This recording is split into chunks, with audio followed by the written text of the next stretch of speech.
اللہ علیہ وسلم کو دنیا والوں نے بڑی کوشش کی کہ آپ صبر کے دامن آپ کا چھوٹ جائے، صبر کا بندھن آپ سے ٹوٹ جائے، لیکن رسول اللہ صلی اللہ علیہ وسلم نے ہر موقع پر صبر کیا۔ ماں نظر کے سامنے وفات پا رہی ہے، آپ نے صبر کیا۔ دادا کا انتقال ہوا، آپ نے صبر کیا۔ طائف والوں نے آپ کے اوپر پتھر برسائے، آپ کو دیوانہ کہا، آپ کو برا بھلا کہا، آپ کو گالیاں دی، آپ صلی اللہ علیہ وسلم نے صبر کیا اور حکومتی کو یہ درس دیا کہ لوگوں صبر کے دامن کو کبھی آپ سے نہ چھوڑنا۔ میں وعدہ کہتا ہوں کہ صاحب ہر ایک مصیبت کے اوپر آپ صبر کرو گے، اللہ اس سے بہتر چیز عطا فرمائے گا۔ حضرت ایوب علیہ السلام نے اپنی بیماری پر صبر کیا، اللہ نے اس گوشت سے اچھا گوشت عطا کیا، اس خوبصورتی سے اچھی خوبصورتی عطا کی۔ ان کے 12 بیٹے تھے، ایک ہی وقت میں 12 بیٹے انتقال ہو گئے، اللہ نے اس سے اچھے ان کو بچے عطا کیے۔ آپ کے 12 باغات تھے، سب کے سب چل کر کے راہ ہو گیا، اس سے زیادہ دولت اللہ نے آپ کو عطا کی۔ شرط یہ ہے کہ ہم صبر کے دامن کو مضبوطی کے ساتھ میں پکڑے۔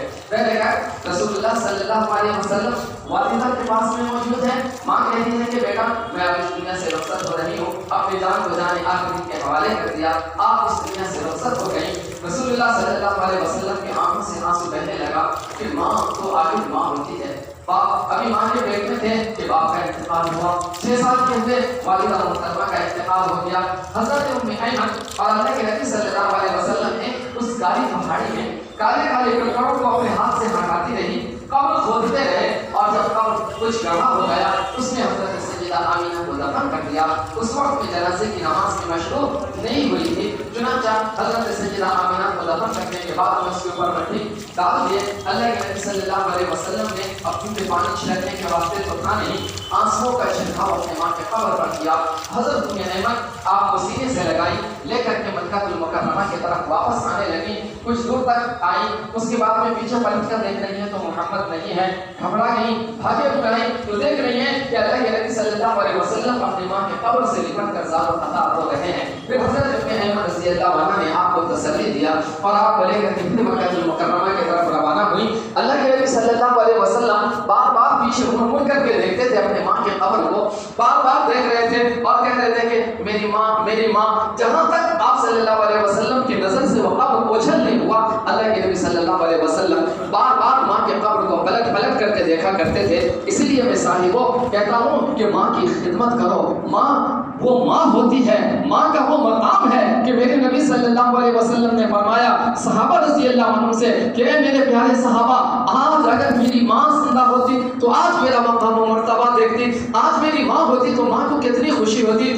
صحابہ دیکھو، اگر میں نماز پڑھ رہا ہوتا، فرض نماز پڑھ رہا ہوتا، میری ماں میری اپنی کسی ضرورت کی وجہ سے مجھے آواز دیتی کہ محمد، تو میں نماز چھوڑ کر کے ماں کی بات سنتا تھا۔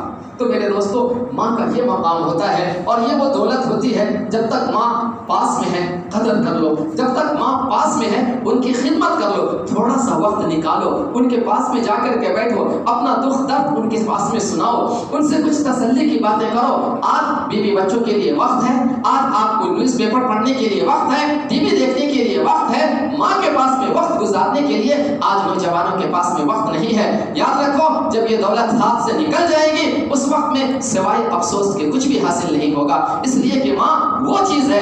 حضرت موسیٰ علیہ نبینا علیہ السلام وقت کے جلیل القدر نبی ہیں، دور پر جانے اللہ سے روز باتیں کر رہے ہیں۔ اللہ نے کہا موسیٰ سنبھل کر آنا۔ موسیٰ علیہ السلام نے کہا یا اللہ، یہ کوئی نئی بات تو ہے نہیں، زمانے سے دور پر آ رہا ہوں، آج سنبھل کر آنے کی کیا بات ہو گئی؟ اللہ نے کہا کہ موسیٰ تیری ماں زندہ تھی، وہ تیرے لیے دعا کرتی تھی، اس کی دعا کی برکت سے تو آسانی سے پہنچ جاتا تھا، آج تیری ماں زندہ نہیں ہے، اسی لیے موسیٰ سنبھل کر کے آنا۔ ایک جلیل القدر نبی کو ماں کی دعا کی اتنی زیادہ ضرورت ہے کہ اللہ کہہ رہا ہے موسیٰ سنبھل کر آنا۔ تو یاد رکھو میرے بزرگوں، ہم اور آپ کو ماں باپ کی دعاؤں کی کتنی زیادہ ضرورت ہوگی۔ ماں کی دعا بیٹے کے حق میں ایسے قبول ہوتی ہے جیسے بندوق کی گولی نکلنے میں دیر نہیں ہوتی، سوئچ ڈالو اور لائٹ جلنے میں دیر نہیں ہوتی، اسی طریقے سے ماں کی دعا اپنے بچوں کے حق میں قبول ہوتی ہے۔ شرط یہ ہے کہ بچہ فرما بردار ہو، شرط یہ ہے کہ بچہ اپنے ماں کا خدمت گزار ہو۔ میں نے ایک واقعہ آپ کو بتایا تھا، حضرت موسیٰ علیہ السلام کو اللہ رب العزت حضرت موسیٰ علیہ السلام بات کرتے تھے، کلیم اللہ تھے، بات کرتے تھے۔ اللہ نے کہا کہ موسیٰ علیہ السلام نے کہا کہ یا اللہ، جنت میں میرا پڑوسی کون ہوگا؟ اللہ نے کہا کہ تمہارا پڑوسی فلاں قصائی ہے، وہ قصاب جو گوشت کا کرتا ہے، گوشت بیچتا ہے وہ تمہارا پڑوسی ہوگا جنت کے اندر۔ موسیٰ علیہ السلام کو تعجب ہوا، کہاں ایک اللہ کے نبی، کہاں ایک نبی اور کہاں ایک قصاب، یہ تو کوئی جوڑی نہیں ملتا، آخر وجہ کیا ہے؟ اس قصاب کو اتنا بڑا مقام و مرتبہ جو مل رہا ہے کس وجہ سے؟ ذرا میں بھی تو جا کر کے دیکھوں۔ حضرت موسیٰ نبی علیہ السلام اس قصاب کی دکان پر گئے اور کہا کہ صاحب میں آپ کا مہمان بننا چاہتا ہوں، ایک رات میں آپ کے ساتھ میں آپ کے گھر پہ گزارنا چاہتا ہوں۔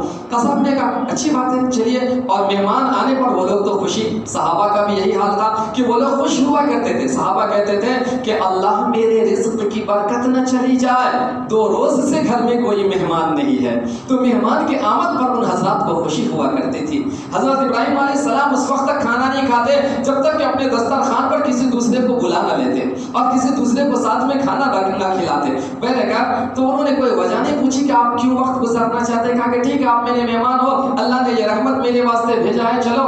میں نے کہا کچھ دیر تک اس کے دکان پر بیٹھے رہے، پھر اس قصاب کے ساتھ میں حضرت موسیٰ نبی علیہ السلام اس کے گھر پہ گئے تو دیکھا کہ یہ قصاب اپنے ہاتھ میں ایک تھیلی لے کر کے کور لے کر کے گیا ہے، کور کو رکھا اور اس کے بعد گیا اور اس میں سے گوشت نکالا، اسے پکایا، روٹی پکایا۔ موسیٰ علیہ السلام بیٹھے ہوئے یہ ساری چیزیں دیکھ رہے ہیں۔ پھر اس کے بعد ایک چارپائی کے پاس میں آیا، اس چارپائی پر اس کی بوڑھی ماں لیٹی ہوئی تھی، ماں کو اٹھا کر کے بیٹھایا، ماں کے منہ کو اپنے کپڑوں سے صاف کیا اور ماں کے منہ کو دھویا، ماں کو کلی کرایا، جو بھی چیزیں ہوتی ہے ہاتھ منہ دھلا کر کے اطمینان سے ماں کو بیٹھایا۔ پھر روٹی کا ٹکڑا توڑ کر اس سالن میں بھگو کر ماں کو کھلایا۔ کھلانے کے بعد میں وہ ماں کچھ کہہ رہی تھی، یعنی اس کے ہونٹ ہل رہے تھے، وہ کچھ بڑبڑائی تو موسیٰ علیہ السلام نے کہا کہ دیکھو تمہاری ماں کچھ کہہ رہی ہے۔ تو وہ شخص قصاب کہنے لگا کہ میری ماں کہہ رہی ہے کہ اللہ تمہارا جنت میں موسیٰ علیہ السلام کا پڑوس عطا فرمائے۔ موسیٰ علیہ السلام بتاؤ میری ماں کیا دعا دے رہی ہے؟ کہاں موسیٰ علیہ السلام اللہ کے نبی، کہاں میں ایک معمولی شخص، مجھے کیسے موسیٰ علیہ السلام کا پڑوس حاصل ہو سکتا ہے؟ موسیٰ علیہ السلام نے کہا خوش نصیبی ہو، خوش نصیبی ہے تمہاری، مبارک ہو، میں ہی موسیٰ ہوں اور اللہ نے مجھے کہا کہ تمہارا کل چاہے اس جنت میں تم میرا پڑوسی بنو گے، میں دیکھنے کے لیے آیا تھا کہ تمہارا عمل کیا ہے، میں ہی موسیٰ ہوں۔ اتنا کہنا تھا کہ وہ قصاب بالکل گھٹنے کے بل حضرت موسیٰ علیہ السلام کے سامنے کھڑے ہو گئے۔ آپ موسیٰ علیہ السلام، اللہ نے آپ کو پڑوس عطا کیا، تو یہ پڑوس جو نبی کا عطا ہو رہا ہے، نبی کے مقام جیسا جو مقام مل رہا ہے، وہ کس وجہ سے؟ ماں کی خدمت کرنے کی وجہ سے۔ اسی لیے صاحبوں، نوجوانوں، میری گزارش ہے کہ اپنے ماں کی خدمت، اپنے باپ کی خدمت ضرور کرو۔ الجنت تحت اقدام الامہات، جنت اللہ نے ماں کے قدموں کے نیچے رکھا ہے۔ رضا ربی فی رضا الوالد، والد یعنی ابو خوش ہے، اللہ بھی خوش ہے۔ ابو ناراض، خدا کی قسم لاکھ نماز پڑھو، لاکھ چلے لگاؤ، جا کر کے پیٹ کے چوکٹ پر جھاڑو لگاتے رہو،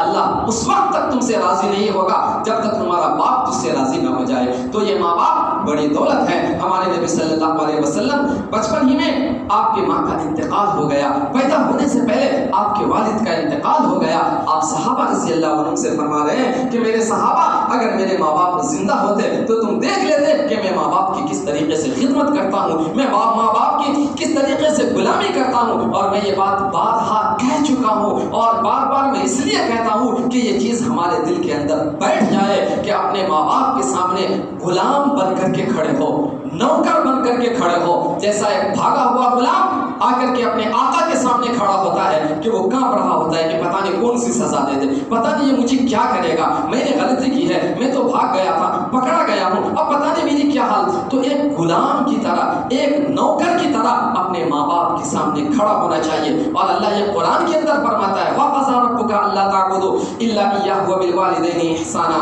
إِمَّا يَبْلُغَنَّ عِندَكَ الْكِبَرَ أَحَدُهُمَا أَوْ كِلَاهُمَا فَلَا تَقُل لَّهُمَا أُفٍّ وَلَا تَنْهَرْهُمَا وَقُل لَّهُمَا قَوْلًا كَرِيمًا۔ لوگوں ان کے سامنے بازو کو جھکا کر کے کھڑے ہو، اپنی آواز ان کی آواز سے اونچی کبھی نہیں کرنا۔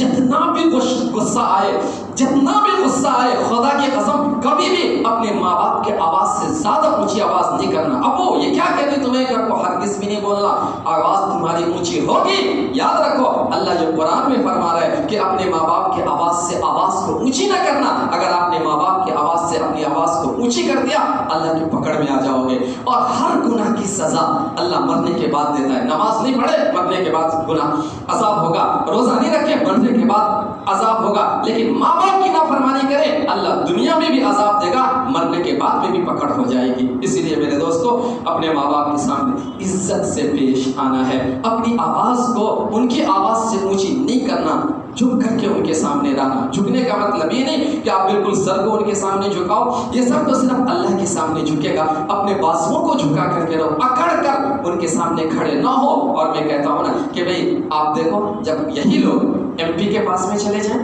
ایم ایل اے کے پاس میں چلے جائیں، یا کوئی دنیا کے بڑے عہدے والے کے پاس میں چلے جائیں، آپ دیکھو وہاں کیسے ادب سے کھڑے ہوتے، ذرا سا بھی حرکت نہیں کرتے۔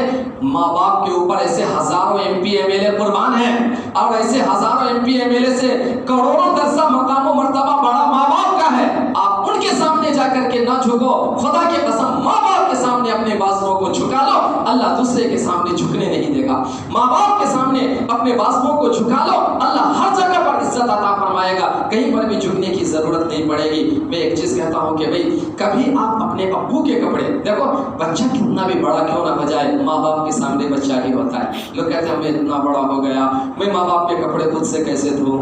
یہ ماں باپ کے کپڑے دھونا بھی کوئی عیب ہے؟ کبھی دھو کے دیکھو، آپ کو یقین نہ آئے نا، آپ آج نہیں صبح نہیں پرسوں آپ اسی وارم کے اندر یہ عمل کر کے دیکھو، آپ اپنے ماں باپ کے کپڑے لو اور آپ خود سے دھو، خدا کی قسم دیکھو کتنا سکون ملتا ہے، کتنا مزہ آتا ہے ماں باپ کے کپڑے دھونے میں۔ آپ ان کے کپڑے پر استری کرو، دیکھو کتنا سکون ملتا ہے۔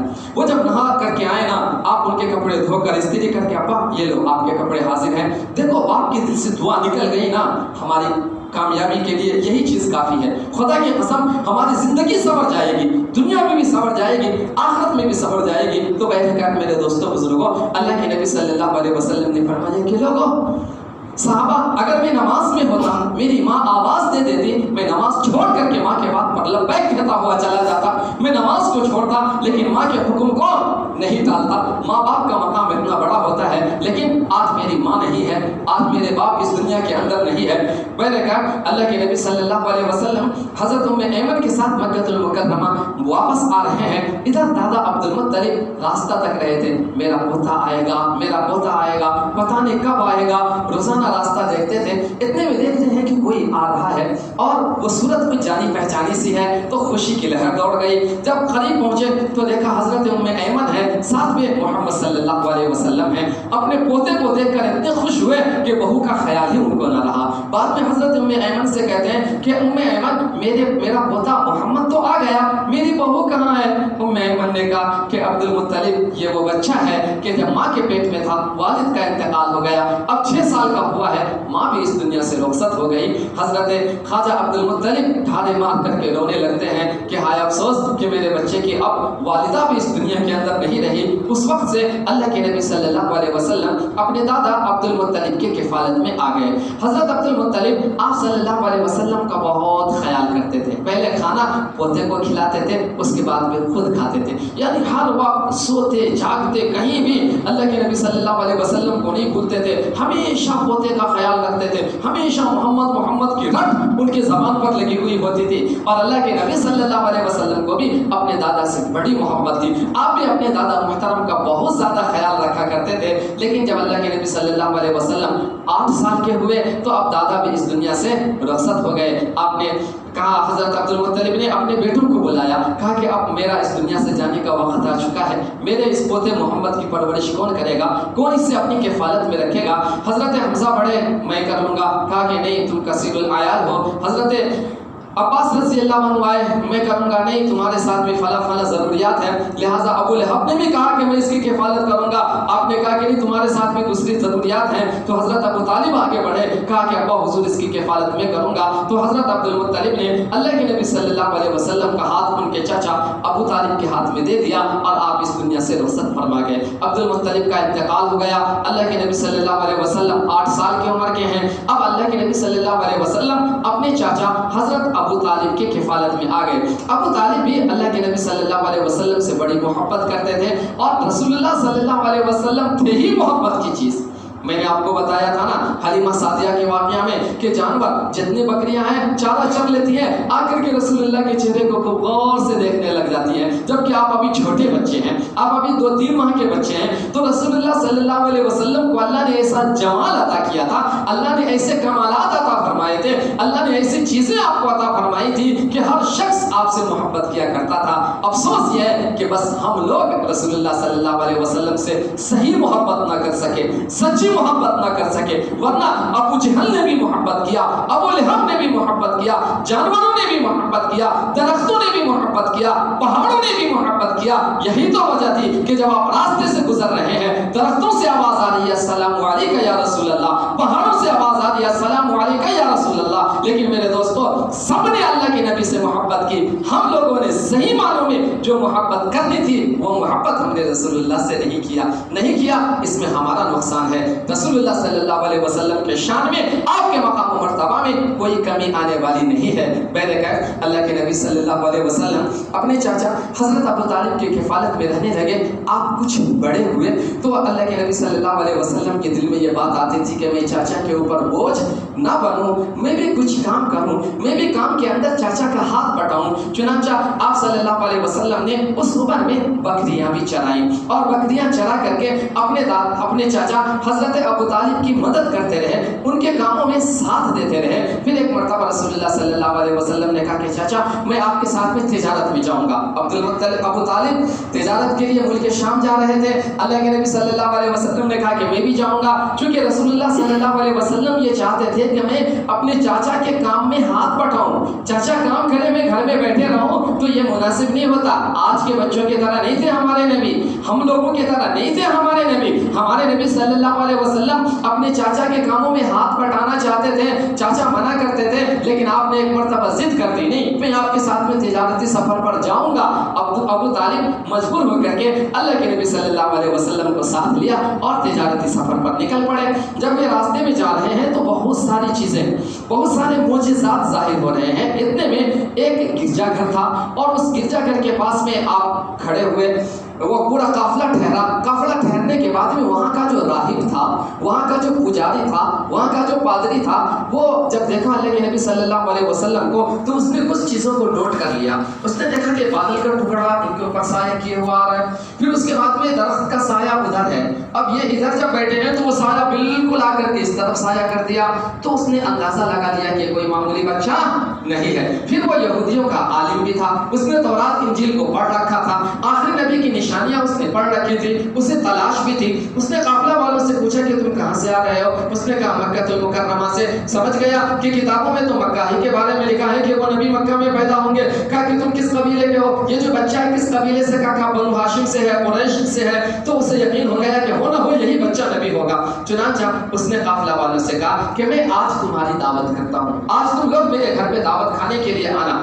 تمام قافلہ والے بیٹھے ہوئے ہیں، کھانے کا وقت ہوا، سب لوگ کھانے کے لیے اس راہب کے گھر پر تشریف لے گئے ہیں، اور نبی صلی اللہ علیہ وسلم کو وہاں چھوڑ دیا کہ تم بچے ہو یہیں بیٹھو، اونٹ کو دیکھتے رہو، سامان وغیرہ کی خیر خبر رکھتے رہو۔ سب لوگ جب کھانے کے لیے پہنچے ہیں تو وہ راہب ہمارے نبی صلی اللہ علیہ وسلم کو تلاش کر رہا تھا۔ کہا تمہارے قافلے میں ایک شخص اور بھی تھا نا، کہاں؟ وہ چھوٹا بچہ محمد ہے، ہم نے ان کو سامان کے پاس میں چھوڑ رکھا ہے، ان کے واسطے کچھ توشے میں لے کر کے چلے جائیں گے، وہ کھا لے گا۔ تو وہ راہب کہنے لگا اسی بچے کی وجہ سے میں نے تم سب کی دعوت کی ہے اور تم نے اسی کو وہاں چھوڑ دیا، فوراً جاؤ اس بچے کو بلا کر کے لاؤ۔ ہمارے نبی صلی اللہ علیہ وسلم کو بلایا گیا، آپ کو کھانا کھلایا گیا۔ پھر اللہ کے نبی صلی اللہ علیہ وسلم کے مونڈے کے اوپر اس راہب نے آ کر کے مہر نبوت دیکھ لیا اور اس نے کہا او یہی آخری نبی ہے، دیکھو ان کے مونڈے کے اوپر مہر نبوت لگا ہوا ہے، یہی آخری نبی ہے۔ اور ابو طالب سے پوچھا کہ ابو طالب تم ان کے کیا لگتے ہو؟ تو ابو طالب نے کہا کہ میں اس کا والد ہوں۔ وہ راہب کہنے لگا نہیں،